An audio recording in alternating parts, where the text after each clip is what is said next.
three greatest. In a world of endless noise, one sound cuts through. GC Radio Hub. Your world, your sound. Imagine your favorite voices following you everywhere. From your smartphone to your car, your smart TV, even your virtual assistant.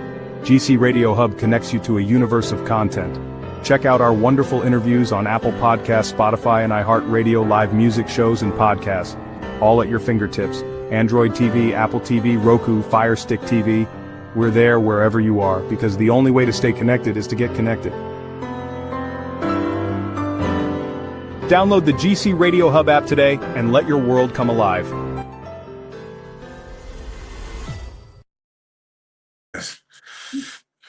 You walked in, man?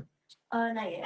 Okay, when you're done, you got time. Welcome back to another episode of Coach's Corner. Here with my coach, Hall of Famer John David Jackson. And today's guest, we got Kirk Bubba Johnson, Canadian Hall of Famer, heavyweight contender, and Olympian. Welcome to the show, man. Welcome to the show. What's up, man? Thank you very much. What's up? How you guys doing? Too bad, brother. Good to have you. Have you on the show. Thank you. Well, let's start off with just getting to know you. Like, me, I'm from Canada, so I'm happy to have you on the show. But how's growing up in Nova Scotia? Like, not much people know about Nova Scotia. Even in Canada, people don't really know what's going on in there. So, like, how's growing up there? Well, it was low key. Back when I was growing up, it was low key, low crime. All these, I used to look at TV and see people see crime everywhere else. But we used to say stuff like, back home, we're good. We don't have that type of crime going on now. But by the time I turned, 24, 25, after I moved to Texas when I was like 20 years old, 3 or 4 years later, we started catching up with everybody else. We started to hear crime going on and certain things going on. Right. We started to act like a big city. And where are you originally from? Like, were you born in Nova Scotia? Yes, I'm born in Nova Scotia, and also our background is we've been here for like 400 years. 400 plus years. Okay. So you're one of the original Indians from there. Something like that. So we all over the YouTube. If you were to punch in North Preston, you would see everything about our community. And like I said, again, the word is North Preston.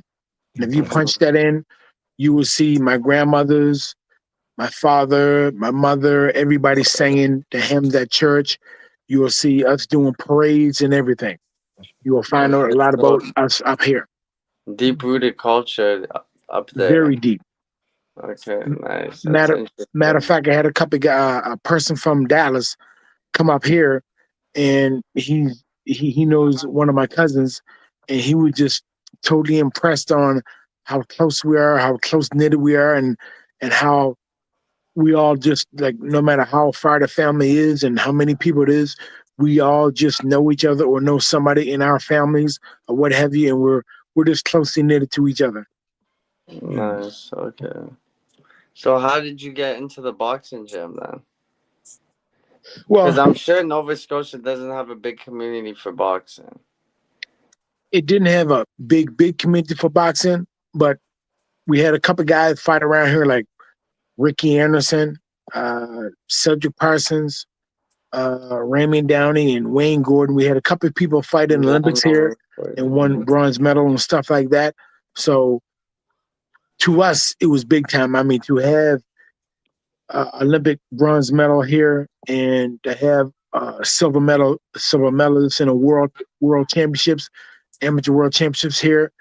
We had stuff like that going on. So in our eyes, that was super big time. And I wanted to be like those guys. And my father, he loved Ali. He loved Sugar Ray Leonard. He loved boxing. So at the age of 9 or 10, he introduced us to boxing. And he said, well, to me, my older brother, he said, do you guys want to box? We said, yes. He took us to a gym. And how many years later?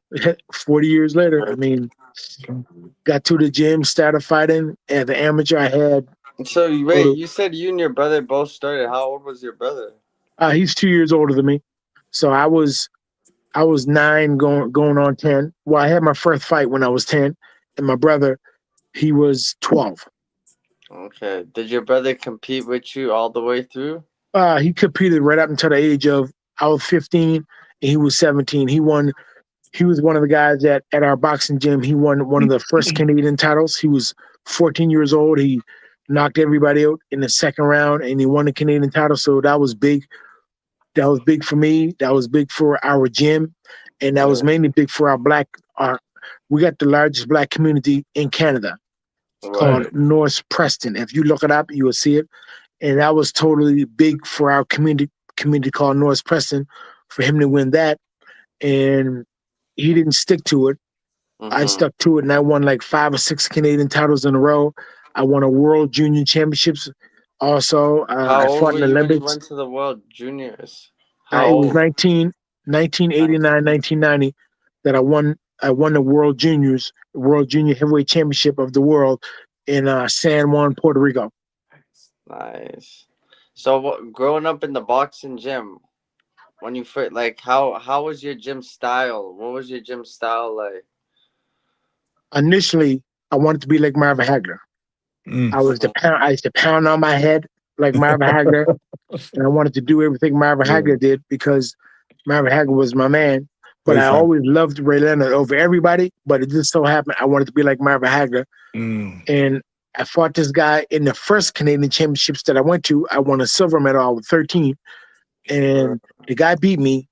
Well, they gave it to him because I won that fight. But anyway, he was coming to me, throwing big bombs or what have you. And by nature, I was moving, ducking, slipping, throwing fast combinations, somewhat like Sugar Leonard and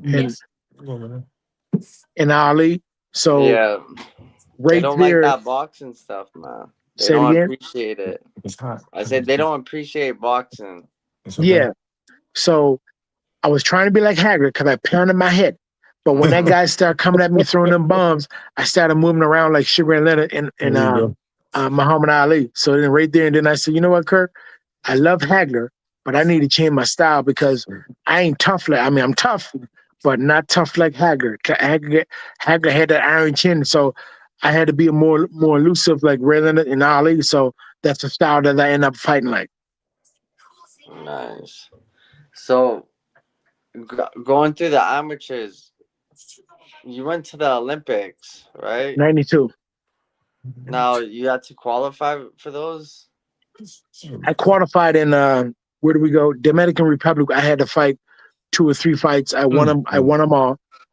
I had to win them to go to the Olympics. So I won the fights over there, and I had the right to go to the Olympics. And then we went to the Olympics after that. I seen you fought that Cuban, that one heavyweight Felix Savon. Yes. We fought twice. The first time I fought him, I moved a lot, but I ducked my head down too low. So if you ever saw the fight, I got disqualified in the second round for ducking my head too low. Then the second time we fought basically a warfare. A couple of American fighters said there's only one guy that's going to be able to beat this Cuban is Kirk Johnson, but I didn't make him at the Olympics. You know, I felt that I should have won the fight, but I didn't. I fought David Izon, and I lost to him, and he went on to fight Felix Savon. But the American fighter was saying, you know what? I don't see nobody that's skillful enough to beat Savon except you, because a lot of them seen me fight him in, where did we fight at? We fought in Italy. Well, 4 months before the Olympics, they seen me fight him, and they saw that we went to warfare. But the fight was stopped 30 seconds before the fight was over because I had a cut on my left eye. Damn. And even Felix Savon himself at the Olympics, when we got the draw was I wouldn't meet him not until the gold medal round. Right. So when he saw me, he shook my hand. He said, "Man, congratulations, you deserve it."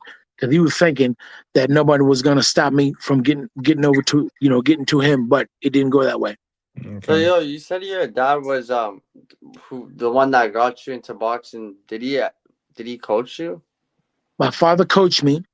Uh, I had a first coach named Len Shaw because when we went to the gym, Len Shaw was the founder of the gym, so he coached me. My father was the assistant coach after a while, and Len Shaw was the head coach. But after about 3 or 4 years, my father ended up being the head coach because Len Shaw had to work out of town and he worked. So my father had to take the whole situation over and run the whole gym and keep the gym running for, me and my brother and everybody else.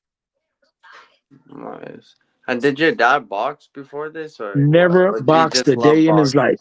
Mm. The only thing he did was watch boxing, study boxing, and always got us up to, like, when I was 5 years old, even before we even Yeah. talked about boxing, he used to get us up trying to show us how to throw a punch. And like I said, he didn't do no training. He didn't take no boxing at the time. He never started to take boxing coaching, not until not until I was 10 years old. Then he went to a couple courses that helped him become a coach. Mm. Okay. But he studied boxing. He got a VCR for us. He taped every fight that was on ESPN. He taped. Matter of fact, we still got all the tapes right now. All the tapes are, because their house burned down, and they live with me for the next 6 months until the house Yeah. get built Mm. back. I got all the tapes over there.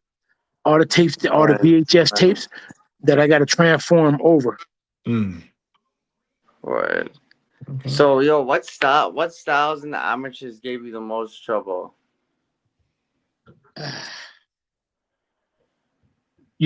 I would mentally, southpaw give me the most trouble in my mind, but Mhm. physically, what I already done, every southpaw I ever fought as an amateur, I stopped. And even as a pro, I stopped so far. But man, when I spar with those southpaws, they give me hell because I'm not used to the way the punches come. All right. Yeah. Everybody says I do great with southpaws, even my father, but I just don't like the way their punches come at me. Yeah. Now, I feel John David Jackson, Yes, you're sir. a southpaw, aren't you? Yes. Yeah. Well, actually, Oh I'm man, right-handed, but from day one, I fought southpaw. I don't know. It came yes. easy. And you know what? I like you Mm-hmm. a lot as a person and as a fighter, but as a southpaw, I hate you. Hey, no problem. So let me ask you Yes, this sir. question. Let me put one further. So, kind of ask everybody this question. Your very first sparring session, how was that for you? Because the first time I sparred, I got the hell beat out of me, and I loved it. Not that I love the beating I took, but I love Yeah, boxing. I did too. I got beat up too. You remember the guy's name? Yeah, the guy, he was all over me. He was a smaller guy, but he was like 12 pounds lighter, but he was all over me. Yeah. But we sparred for the next 4 or 5 months, and after a while, I ended up owning him. But did you love? But was there something in you that kind of loved it? Not getting beat up, but just you love No, but boxing from that point on. I did love it. I just Yeah. had to come back and try to get, like, every day was I'm getting closer. I'm getting closer. Yeah. I'm gonna get him. I'm gonna get him, and I finally got him. Yeah. Okay, I got you. Yeah, 'cause that's happened to me. I got my butt kicked, brother. Trust me. Oh yeah, man. Woo. And I loved it. I didn't love the beating up, I just love the boxing regardless of getting beat Yes, up. I loved it. I said, man, had to try it again. and Uh, as a pro, when I was undefeated for those 10 years, I'm undefeated. Coming to the gym in Dallas, everybody's talking about Kirk Johnson. Kirk Johnson, even though I'm from Yeah. Canada, because Curtis Coates trained me, Mm. everybody's talking about me. Okay. But one day, I can't lie, I got beat up by a good buddy of mine named Levy Page. He used to box. Yeah. He's a southpaw. He handed me on the shelf. Oh.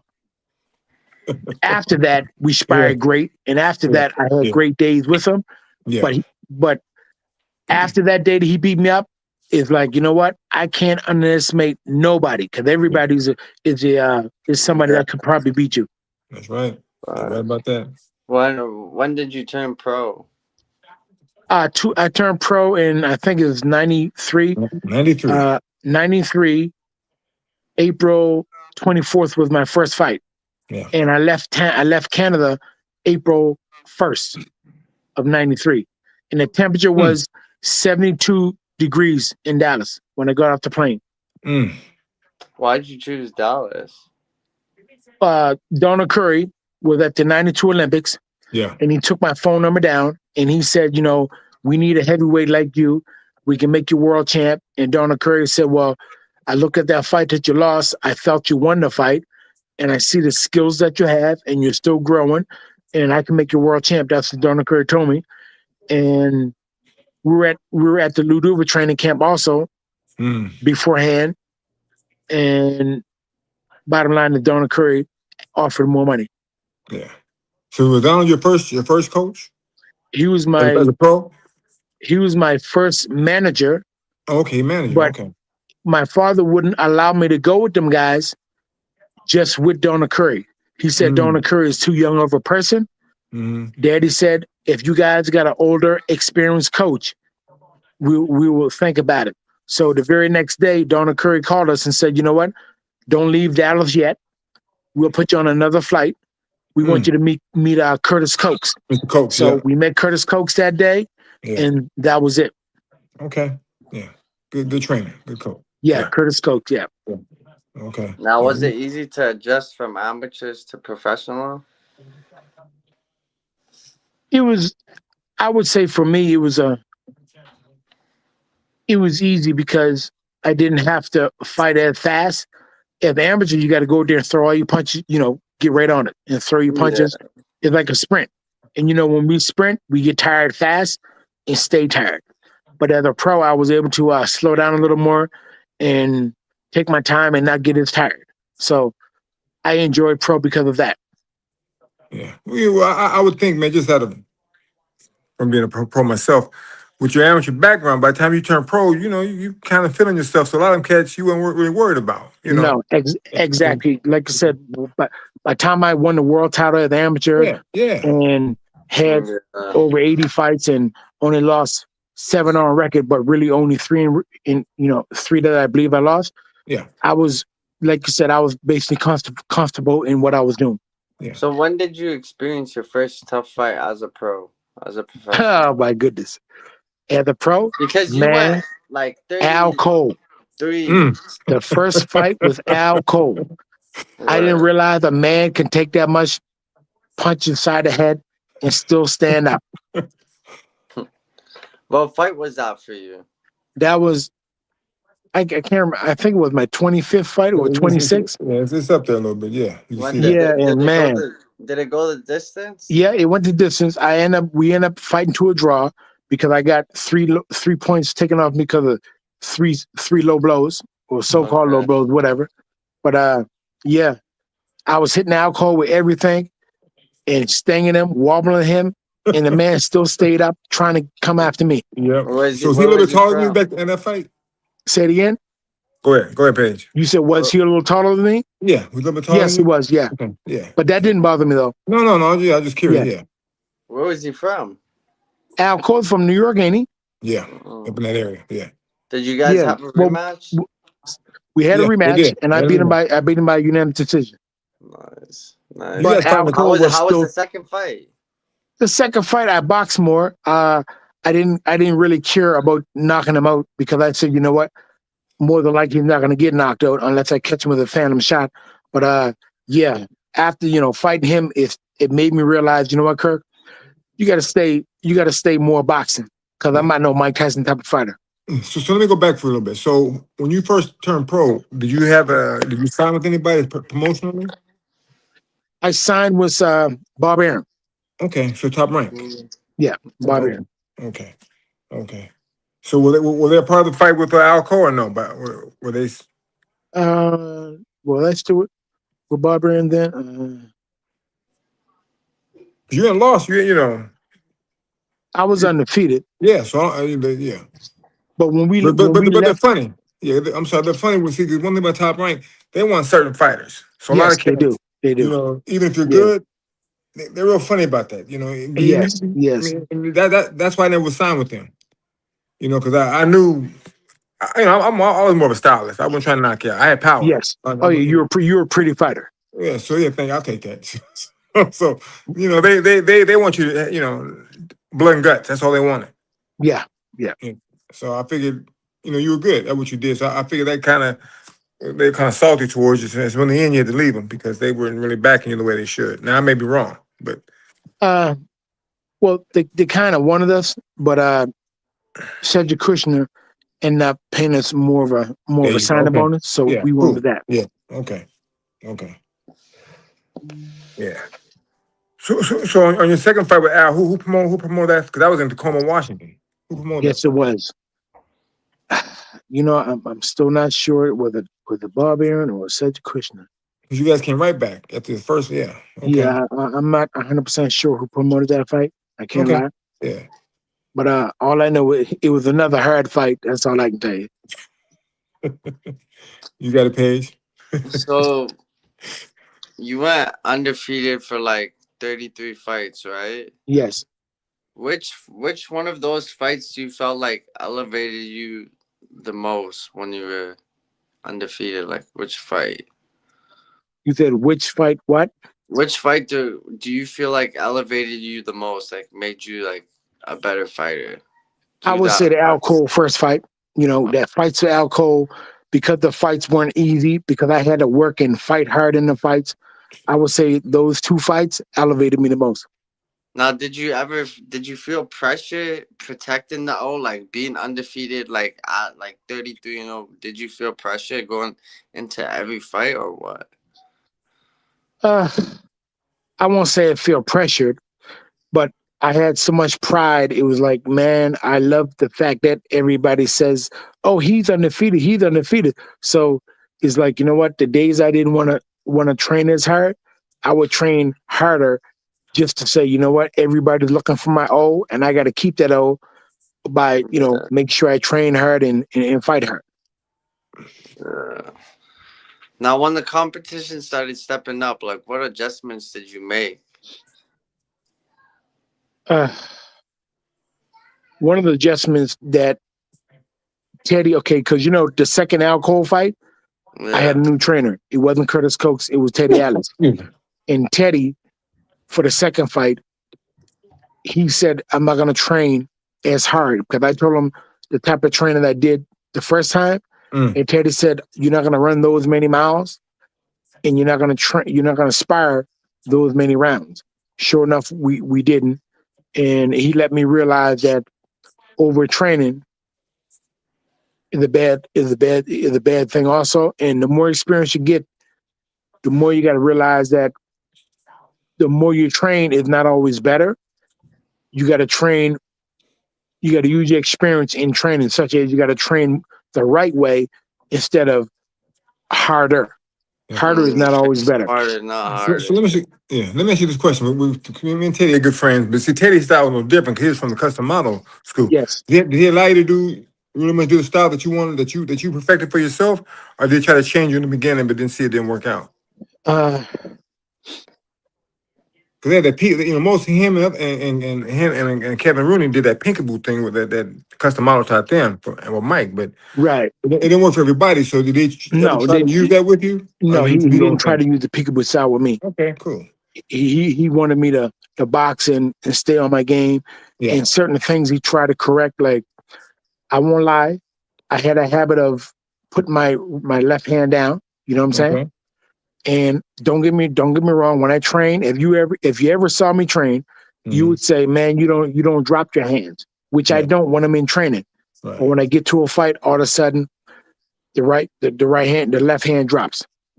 Oh, So we pretty evasive with it. We able to get away from the yeah, from the lane. for the most part, So I it was. worked for you for the most part. For 100% Yeah, time, it worked for me. yeah, But when I fought Klitschko, you know what? I should have had it up. yeah. Well, yeah. Yeah, you know I what I was mean? gonna So Did you study your opponents? I won't really say I study my opponents like Sugar Ray Leonard studied his opponents the way he talks about it. But I'll take a few looks at my opponent, Yeah. I probably look at them probably about if I'm fighting them, probably about 7 or 8 times in training camp. I'll take a look at their fights and look at what they're gonna do. But I basically kind of depend on the stuff I need to do. Like if I can get all the stuff I need to do right, to Yeah. me, once I get in that ring, I'll be able to do everything I need to do. If I get myself right, that's the way I seen it. And I just depend on the coaches to be able to have a strategy and tell me certain things that I got to watch out for while I'm in there. Also, Yeah. Yeah, got you. Yep, you're right. Definitely. Go ahead, Paige, you got it?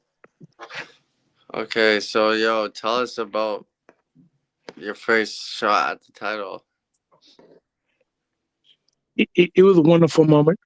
It took us a year to fight again. I didn't like that. I told my managers that, excuse me, we need to fight like What year was this? 2002. 2002. Okay. And where'd you guys fight? What Like say it again? What state? Las Vegas. Las Vegas. Okay. So 2002 in Las Vegas, was that going into the fight, like the atmosphere? Did you ever feel something like that before, or was that your first time? I mean, as far as the people yelling and screaming, I felt that when I was in New Mexico, the people yelling and screaming. I felt a little bit of that back home when I fought. When I came back home and fought on a card back home, as the amateur, had a lot of people yelling and screaming, saying champion this and champion that. When I came with the crowd, didn't bother me. The crowd didn't bother you? No, it didn't bother me at all. Now, how'd you Matt, prepare for the fight beginning? say it again. Excuse me. Got a shot out at the title. Like how many weeks did you have to prepare for the fight? I had like, I want to say I had like 13 weeks to prepare for that fight. But like I said, I never fought in a whole year. I never fought in a whole year. So I was back and forth in training camp for a whole year. Like I'll go to training camp for 10 weeks, get in great shape, go back home for about a month, go back to training camp for 10 more weeks, go back home for a month. I would get on the phone, arguing with my promoters and my managers, telling them that I need to get a fight in because training and fighting is different. Yep. I told them even if they give me, you know what they used to call the guys back in the day. I don't want to be disrespectful, but they used to call them, tomato cans or whatever. Yeah, well, trial horse fighting, yeah. Yeah. I said, at least let me get in the ring and get scared again because I'm not getting scared inspiring and I'm not getting scared. I want to get scared again. And they all said, nope, we're not gonna do a fight because we don't want to get caught in a real fight and then lose the title shot. Yeah. So, I guess they were trying to be as careful as possible. Okay. So do you feel like you prepped? Do you feel like you prepared enough for that fight? Yeah, I prepared enough for the fight, and I can't lie to you, and I no excuse, but kind of felt that we overdid it because we didn't fight for a long time. It was like we wanted to make sure everything was perfect. So some days I end up running 6 miles, 6 minutes a mile, and me being big as I am, I remember when I got with Ted Adler said, "Why would you be the size you are running 6 minutes a mile?" You know what I'm saying? Yeah. And that was just too much. Okay. Yeah, I can understand that. So Yeah. I'm gonna take it back a little bit. So in 2000 you fought. If I got this wrong, pronounce it. Oleg Muskaev. Muskaev. Okay. Now that was a good fight for you, man. At that part of your career, that young in your career, man. How was that fight for you? I call that the $2 million fight because I ended up getting a signing bonus afterwards, $1 million, whatever. Okay. That fight, I hate to say certain fights make somebody. Yeah. But I would say that fight put me on the map for real.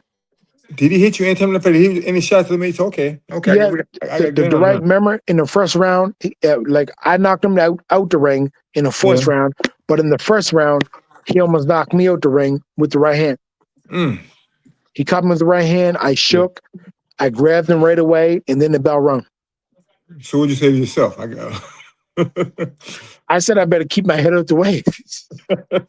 I mean, everybody told me he hits hard, Yeah. but I said, you know what? He ain't no more bigger than me. Like, what Yeah. can he? Either way, what can he really do to me? Because I ain't never.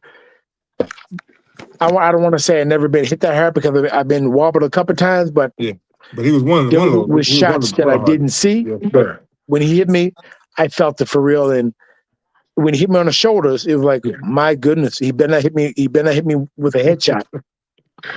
Okay, yeah. Oh yeah. Well, John David, did you ever get hit with a jab and the jab buzzed you? Yeah. Yeah. After Oleg hit me with the jab, and I said, well, if he can buzz me with the jab, I better not get hit with the right hand because if he catches me with the right hand, I could probably go to sleep. Yeah. Oh yeah. We've Yeah, all been I down that mean, road. And if you haven't been down that road, if you hang around long enough, you'll go down that road. But someone's gonna hit you Thank with you. a jab and say, "Oh my God." Okay. Yeah. You know. Go But ahead, after Pedro. that fight, that was a big confident builder. I can't No, lie. Like, it had to be definitely because he, yeah, he had a good name back then. He was almost yeah, at the top then. he was on fire. And check this out. He was supposed to fight Lennox Lewis for $4 million, Yeah. but on his own, they vouched out from Lennox to fight me, and the promoter, Bobby Aaron or whoever, said if you beat Kirk, you automatically get $2 extra million. So he stepped away from the Lewis fight just to fight me. And the thing about it, nobody knows, he waited for me 2 other times because I tore my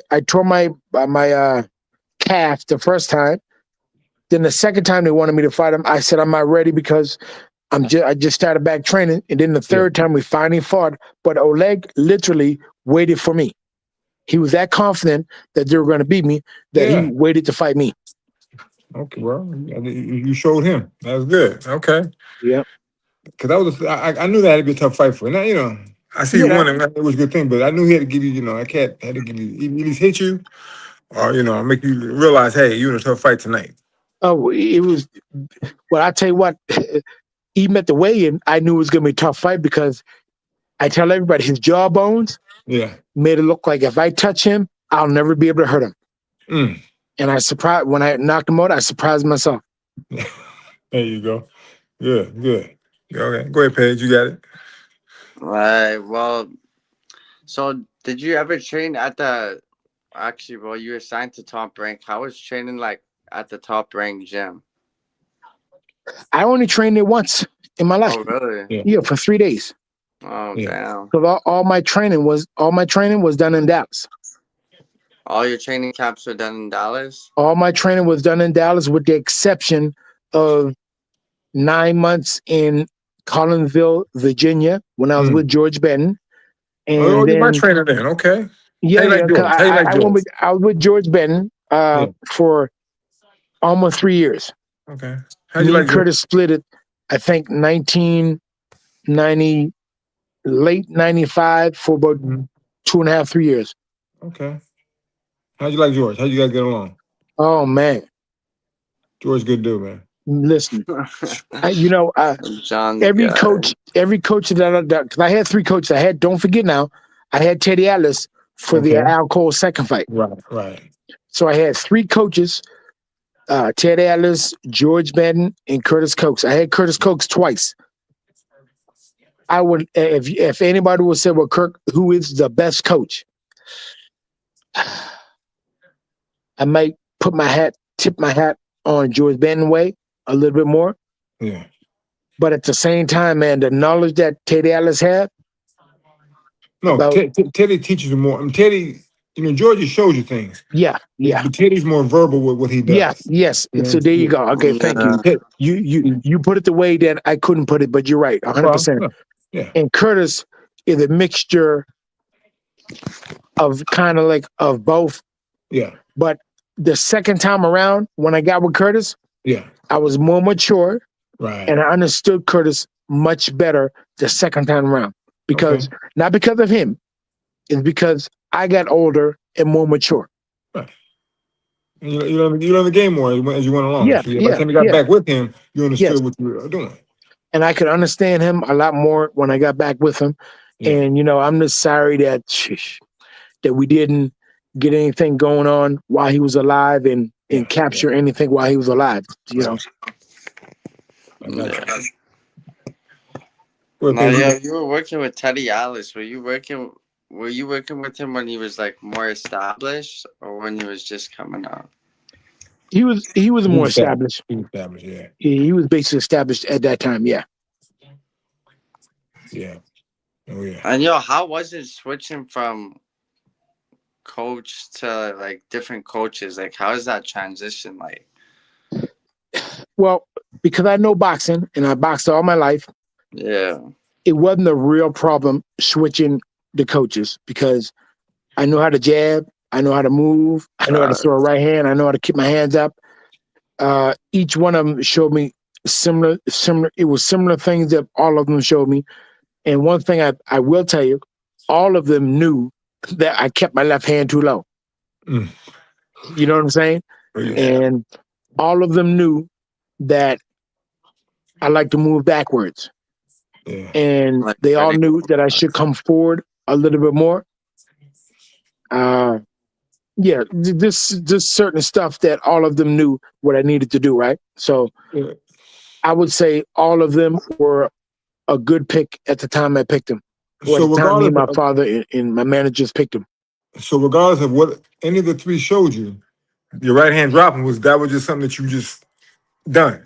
You The couldn't help left hand, yeah. it. Right left hand Yeah. just dropped all the That was time. just something, yeah. And Teddy Atlas did say that. He said, listen, you're going to drop the left hand, but at times we're going to remind you to put it up because at certain fights, you're going to need that right hand up and that left hand up at least 80% of the time because you'll fight a fighter that's going to have a pinpoint right hand. And you know what? I fought that fighter with a pinpoint right hand. And you know what? My left hand dropped. That was with Klitschko. You know what I'm saying? Yeah. So experiencing your first loss, how'd you come back from that? I just realized that everybody loses. And when you lose a fight, that's just a way of saying, you know what? I need to do better. I need to change a little bit. And that's all. I just said, you know what? I lost before the amateur and I came back and won. And I said, as a pro, I lost before and I'm going to come back and win also. That's all. Now, did you want to get back in the ring right away, or did you want to take some time off? I wanted to get back in the ring right away. Yeah. How much time did it take you to get back in? It took me 8 months to get back in, but I wanted to get back in probably the first 2 months. And did you get another chance to fight at the title? No, I didn't get another chance to fight at the world title. No. Why do you think that was? Certain politics, certain situations. Yeah. The game is a very political game also. I don't know that, but after a while I start to realize that certain people you sign with or certain people you say yes to, it makes a difference. Yeah. That's for sure. We spoke to Don King for a while too.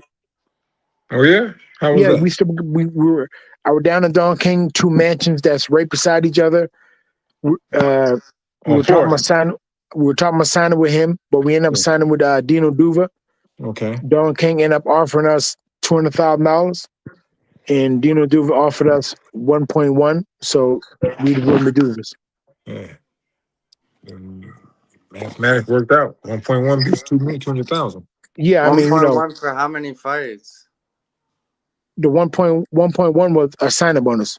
Yeah. Oh, And the contract was, I think, 4 fights or 5 fights, 4 fights. nice. What was But your biggest? I ended up breaking my knee, ended up getting hurt. Injuries happen, things happen in your life. If you ever go back on my record, I fought Javier Mora. I was winning the whole fight, and he stepped on my left foot, and it was my right knee that broke, and I couldn't get up. So that night they ruled it a TKO, but we went to trial a month later in LA. And because I was ahead on all the scorecards, they didn't even bother to look at the fight. They just looked at that last round, and he realized that he never threw a punch at all. He just stepped on my foot, and I fell back and broke my knee. And they reversed the decision. They made it a no contest, but they said if it was in New York or Las Vegas, it would have been a technical decision for me. But I didn't care. As long as they made it a no contest, at least it's not a loss, right? Right. Yeah. Did you recover from that injury? Yeah, I mean, I ended up fighting again and winning by a first round knockout. But it was a hard injury to recover from, though. Hard injury to recover from. Was your knee always like? Did it ever give out again or what? No. Nice. Yeah, right now the knee is good. I do all my running, and I'm still good. I spar people, I'm still good, and I can move, I'm still good. So who is some fighters that you looked up to when you were fighting? Like some fighters that inspired you? Man, of course, is right on it first. Marvin Hagler. Oh man, Larry Holmes. And Larry Holmes did say this. Larry Holmes said, the more injuries you get, the longer you'll be able to last in the ring because you're forced to rest your body. That's what Larry Holmes told me. Bernard Hopkins was one of my favorites. Of course, Hagler. Thomas Hearns. Pernell Whitaker. And then the southpaws I started liking. John David Jackson. I liked your style. Thank you, brother. I appreciate that. But didn't ever want to fight you though, because I like you, but I hate that you're a southpaw. Yeah, I understand. I got you on that one. But yeah, I mean, the older I got, the more I'm able to respect boxing. And okay, I love boxing from the get-go, but the older I get, I start to realize that boxing is really, really a unique thing to be able to do. Yeah. It's like being a kid. You got a good father, but when you get older, you realize that your father, mother are tremendous, great people. You know what I'm saying? Yeah, fine. Yeah, and that's the way I feel about boxing. The older I get, the more I realize that, you know what? Shoot, this was a really good thing, a really good thing I was doing. And these people that did certain things are great people from being able to do what they did. So who in your career, win or lose, no matter what part of your career was, it gave you the hardest fight, made you dig deep? You said, man, I gotta, Al Cole. Al Cole, man, okay, he's gonna give you the hardest fight. Al Cole fight, man. I lost the Klitschko fight in 2 rounds, so I didn't have to dig deep for that. But in a fight where I don't know if this is good for me to say, but I'm going to say it. No, be honest. Don't worry about it. I remember in the second fight of Al Cole. Yeah. Al Cole caught me with the right hand, and it didn't kill me, but I felt it. You know what I'm saying? Yeah. I'm looking at the referee, saying like to myself, and saying like, you don't see that right hand? You're not gonna stop the fight. I actually, in one of the rounds, I was saying to myself like, this referee is crazy. Like, why wouldn't he stop the fight? And then in the same round, I ended up coming back on Al Cole. So when I saw the fight on tape, I remember the moment where I wanted him to stop the fight. Then I realized no wonder he didn't stop the fight, because physically I was totally okay. You know what I'm saying? But it was like Al was coming back, and I was so tired I couldn't protect myself. It was like, man, referee got to stop the fight. But now that when I look back at it, it wasn't that bad. You know what I'm saying? Yeah. So during that fight, when you got hit like that, and maybe after, did you realize, you know what, I can take a punch? Yeah, I realized that, but at the same time, I realized that it wasn't the easy thing to, if not boxing, not easy, meaning when they say some people quit, yeah, I understand why some people have to quit. Yeah. But Yeah. listen, you prove that you were capable when you went on. So that's cool. You Yeah, prove for yourself yeah. at night, I got what it takes to be champion. Yes. If I never yes. become champion, because hey, that's a hell of a Yes, sir. shot. Yes, sir. When you like that, man, let me tell you, a lot of cats say they say, you know what, I can't take any more of this crap. Yeah. That's good. Now, okay, that was your hardest fight. Now, who is the best sparring partner that you had? Oh man, who's the best sparring partner I had? Is a guy by the name of Zach Graham from Cincinnati. He was a superb sparring partner for me. And like I said, Lovey Page, that day he gave me my butt on the table. Like, Yeah. I mean, we sparred many times afterwards, Yeah. and I got the better of him afterwards. But that particular day, nobody ever gave my butt to me like that. But I didn't train for a whole month. And Curtis said, "Oh, get in the ring and show Lovey what boxing is really about." And I got tired after 2 rounds. In the next 4 rounds, he swept me. But Jamil McCline,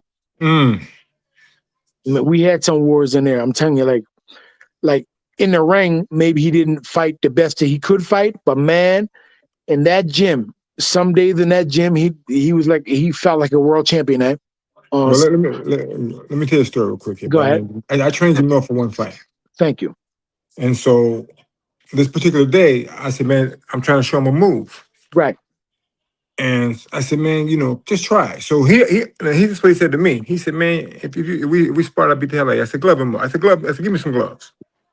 When I tell you I beat the dog crap out of him, I felt bad because he was fighting John Ruiz next. Yeah. And the fact that what I did to him that I did, like Nate Campbell's guy said, man, you done messed him up for this fight. That's what you mean. He said, man, you dogged him out and you beat him up. I said, man, he wouldn't do what I told him to do. And he said he knocked me out. I said, I had to prove it. I said, I felt so bad, man, because Jamil was a cool brother, man. Well, this cat could punch. But I would listen, you won't hit me that, he won't hit me that day. And I had to show him what I wouldn't aspire with you. So far, I wouldn't aspire with you. Yeah, man. That's crazy. Coach beating you up is crazy. Man, good dude. Don't even. He wouldn't do what I was trying to show. I said, man, just try the move for me. I ain't letting my coach put his hands on me like that. Nah. Yeah, but he was a good dude. And he could punch. Jamil could punch. Oh yeah, definitely, yeah. That was definitely that was good. Yeah, sparring session. But we had me and Jamil, we had some wars over there. Oh, I believe you. Yeah. But but my boxing skills always, most times came on top, eh? Oh yeah. Hey, no doubt. That's like you said. You trying to emulate Marvin was great, but when cats start hitting you, you say, I got to move, brother. And Marvin was a boxer puncher. Don't get me wrong. Yeah. He was my Ali was my guy, but Marvin was the dude. I looked at him, man. Because nobody like Marvin. Howard Kirk. And he was serious every fight. How you think you would do in this era now of heavyweight division? How I think I would do in this era? Yeah. I think I would do just as good. Yeah. Can I say something? You would do better. I'm gonna tell you, boxing today not the way it used to be. And don't get me wrong, and there's nothing against Page, because Page does box his butt off. But if you look at today's fighters, they want to call you out on social media. They don't want to earn that shot. They want to call you out. And that's how a lot of fights are made today. See, the reason why I was humble, you had to earn yours though. You had to fight for yours. The reason why I was humble, because I knew that Jackson was going to say that. You ain't got to be humble, man, this week. Because all the guys in your era says that. Like when I talk to even the guys around here, like in Canada, when I talk to the older guys, guess what they all say? Nah, you wouldn't have did the same that you do right now, that you did. You would have done better. Everybody says that, eh? But I was gonna say the same. I was about to be like, man, I think you do better, yo. Well, okay, check this out. Let's check this out. So George Foreman did what he did when he was in his 20s, right? Yeah. When George Foreman got in his late 40s, he did what he did also again, right? Yeah. So he proved that He did it in his 20s in that era, and he proved that when he got older, he can still do it. Yeah. And he did it when he was an older man. So me thinking and you guys thinking that as a younger man he was a little bit better, but as an older man he slipped back just a little bit more, but his slips did not stop him from winning the championship of the world. So don't get me wrong, I know where you guys coming from. I know exactly where you're coming from. Oh, yeah. In my era, it just seems, and in your era, John David, it just seems like the fighters, was more cutthroat. Yeah. Now, do you Oh, yeah. guys miss the HBO, the Showtime? Every day. You guys, Yeah, do you guys miss Of course, that? yeah. You guys Yeah, miss listen, that shit. When eh? HBO, Showtime, you know it was boxing. ESPN, all them crap. There's some great fights, man. I mean, the best fought the best because they're getting Yeah. paid. But the best fought the best. Yeah, well, when So you guys ain't HBO, a fan Showtime of, came, you knew it was the best. You guys ain't a fan of the Zone and shit like that no more. I'm a fan of boxing to a degree, Yeah. but they Yes. just don't put the best fights on. You know. Why do you think they stopped Showtime and all these other things like that, like ESPN Well, and all that? You know, they say it was the money or the lack of money, but here's, you got to think about this one thing. When you had that, you had King, you had Aaron, you had the Duvas, you had all these. They were hustlers. They would hustle they to were. get these fights, not just from TV and not from like site feed. They would hustle cities, man. These cats would Yep. break cities sometimes. Yep. But today's promoters, they relied on. Let's not say today. Let's say about from 2015 on, all they relied on was TV money. Yep. They didn't go hustle and get the site fee and get the site and do like Don. Don broke one city. He broke the whole city, man. Don didn't care. Yeah, I mean, he did. Yep.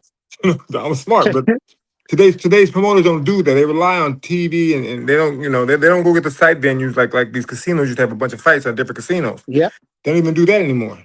Yep. So it's not like it used to be. They're not as hungry like they used to. That's unfortunate. Kirk, are there some fighters that you wish that you fought back in your day?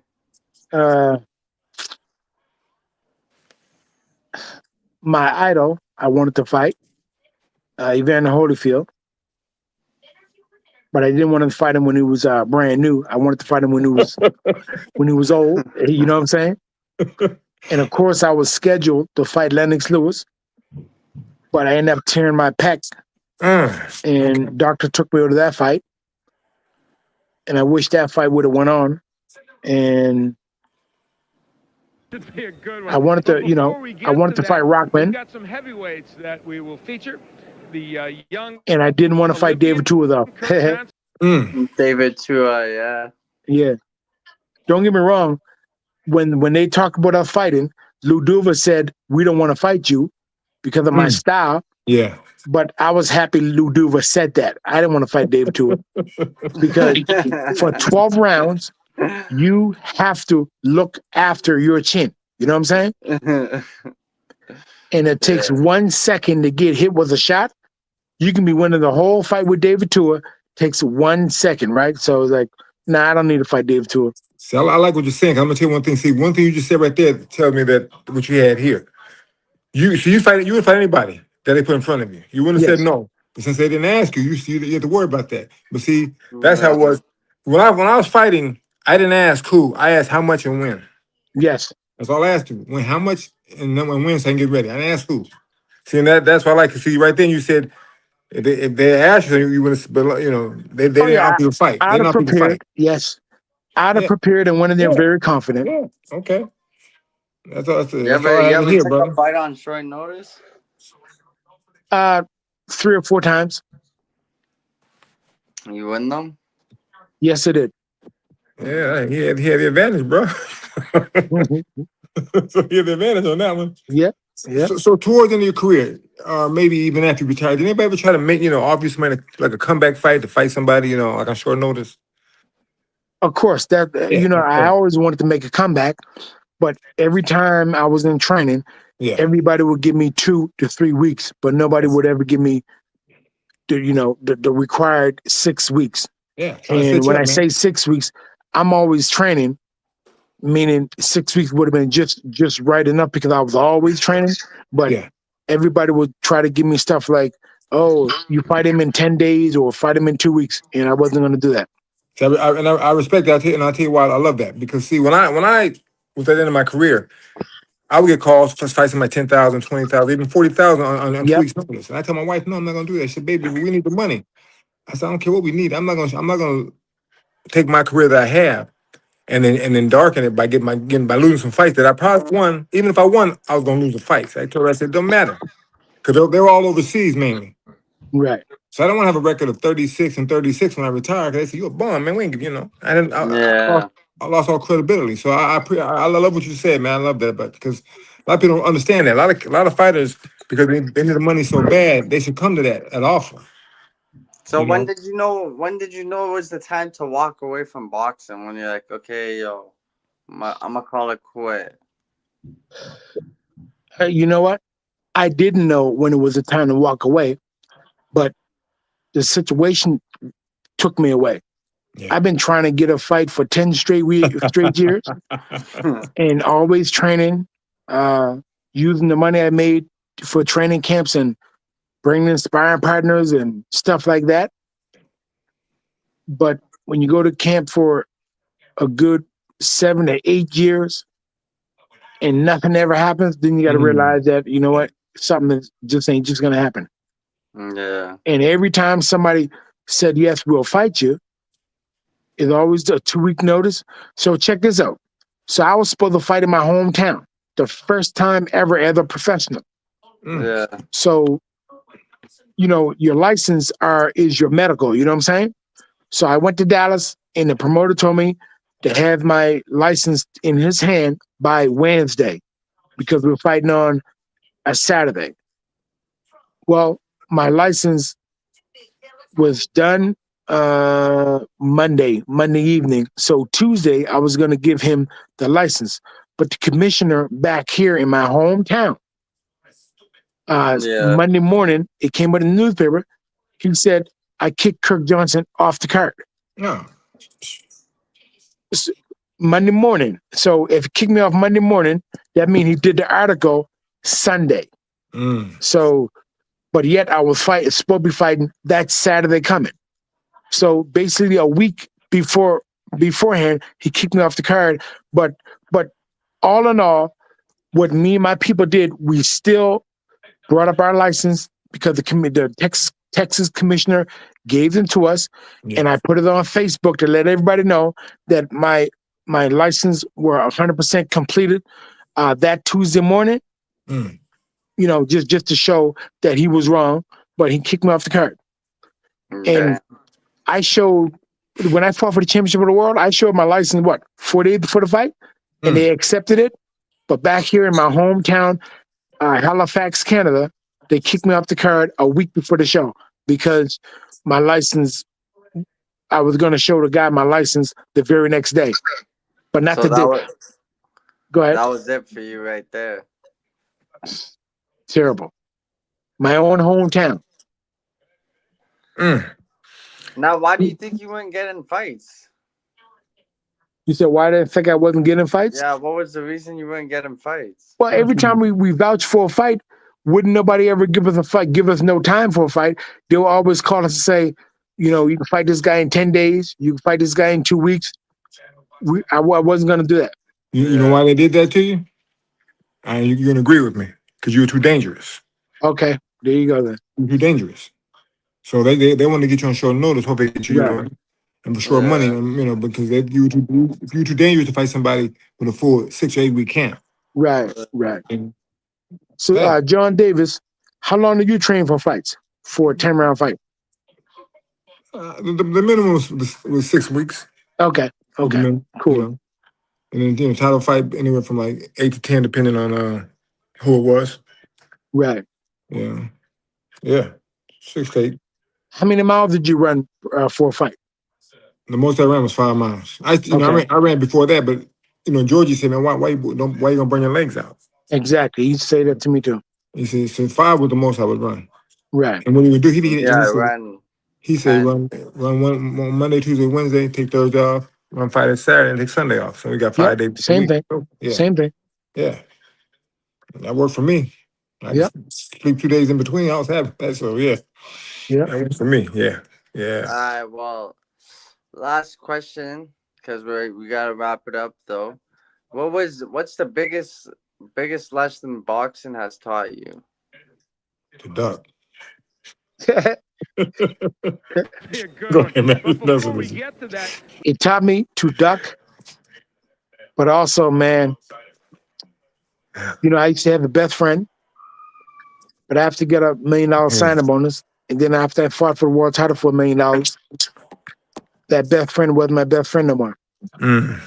And, you know, some people start to Damn. look at me like money for real. Yeah. And those relationships, Mm. I still don't have now. But don't get me wrong, I'm glad I don't have them now after so long. But, Yeah. you know, when they say that money could be, I don't say it is the root of all evil, Yeah. but it could show up like that to certain people. Yeah. Right. See, I'm a kind-hearted person. I'll give and I'll give. You don't pay it back, I'll still give. But I guess I wasn't giving them enough. You know what I'm saying? So Mm. Yeah. That's unfortunate, it taught me stuff like that. So all right. Well, thank you, brother, for coming on the show, man. thank you very Appreciate much. it, yo. Yeah. A great show, and hopefully I'll be on the show again in the future. Oh yeah. Oh yeah. Well, listen, I want to do a show in the future. I want to have a couple guys on a one shot, and I want to talk about like we talked about earlier, today's fighters compared to yesterday's fighters. Yes. And Okay. get everybody's opinion. So definitely have you back on, man, for sure.